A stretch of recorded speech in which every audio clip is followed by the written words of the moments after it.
Our next unit in Chapter 9, we're going to start looking at how to write and balance an equation.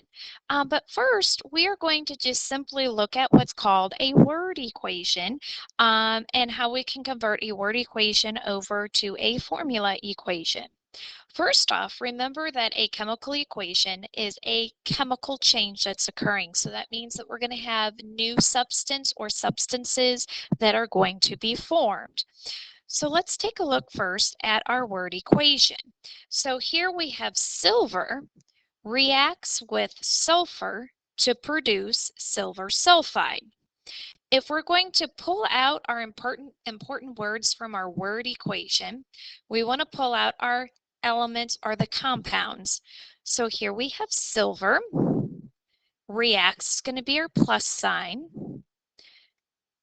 with sulfur, produces, this is our arrow, again remember the arrow can represent as yields, and our product is going to be silver sulfide. So we can actually use this plus sign to say combines with. You don't just necessarily have to use the word reacts.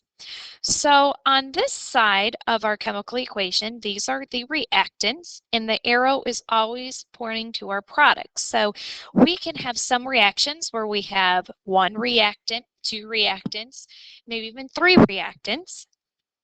And another equation for our product, we could have one product, we could have two products, we could even have three products. It just depends what we're working with.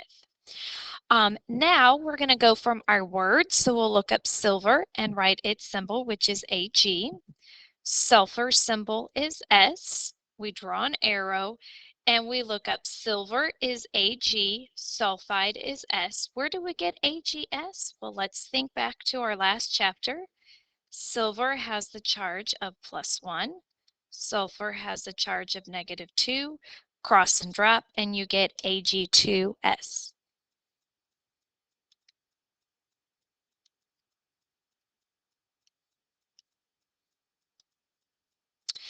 Now here is the word equation that we have. We have hydrogen combines with oxygen to produce water. So let's pull out hydrogen, and hydrogen's one of our diatomic elements, so we write H2.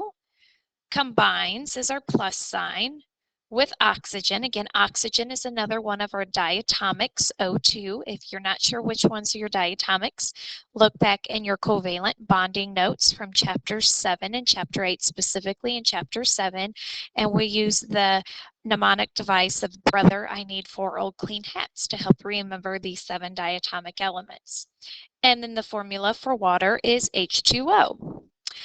This equation obviously is not balanced, but also in an equation we can also include our phases of matter. So our phases of matter are these G, which is gas. Oxygen is also a gas, and this is referring to at room temperature, what are these elements?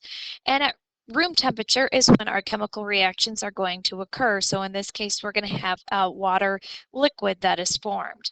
And then here is our balanced chemical equation, which we will learn how to do to insert the coefficients to make sure that our number of hydrogen and oxygen are equal on each side of our equation. So it follows the law of conservation of mass. So again, from our last unit of notes, we said that coefficients can be representative as our number of molecules or our number of moles. So what in the world is a mole? Well, first off, a mole is abbreviated MOL. So you may have noticed me writing MOL, and I know just dropping the E isn't much of a shortcut, but that is its abbreviation. 1 mole is equal to 6.02 times 10 to the 23rd particles, and we'll discuss more about what a mole is.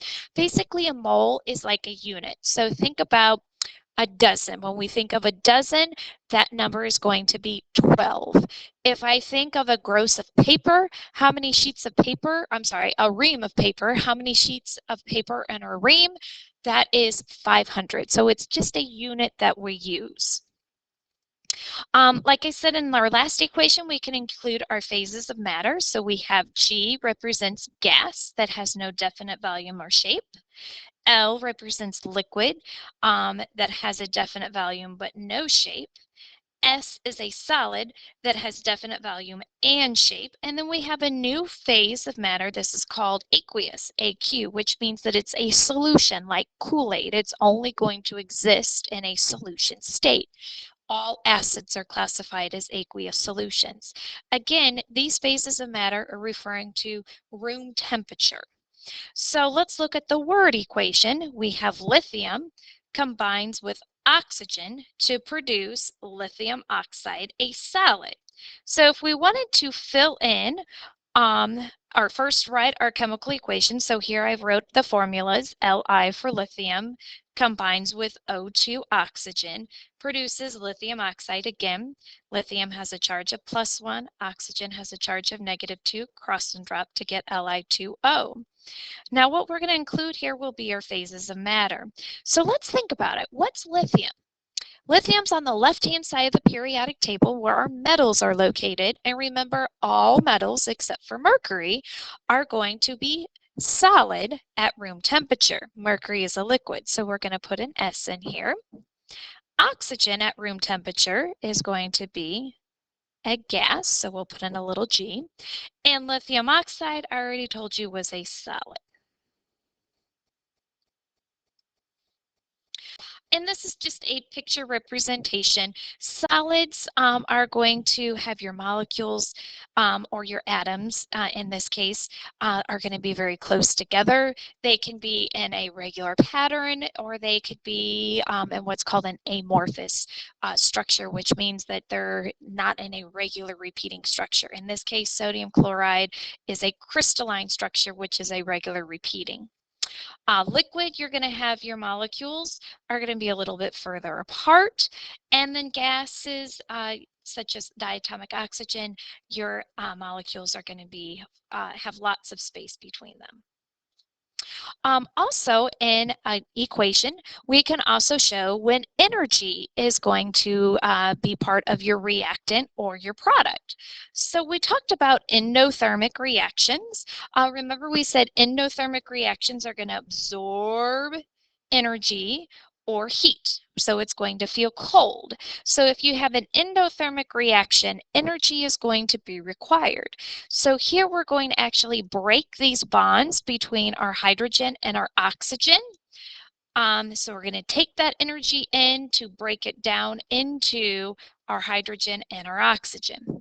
Whereas exothermic reaction is where energy is going to be released, which means typically it feels hot. So in this case, if we're going to combine these two molecules together to make a more complex molecule, water, energy is going to be part of our products. It's released. So again, bond breaking is endothermic, and bond forming is going to be exothermic.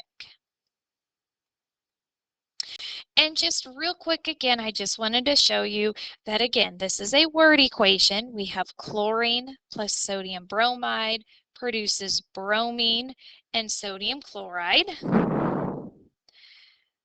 And we're going to go down to write our formula equation, which is Cl2 plus NaBr. Br2 gives us NaCl. Tomorrow, or at another video, we're going to learn how to determine why we put a 2 here and a 1 here for balancing chemical equations.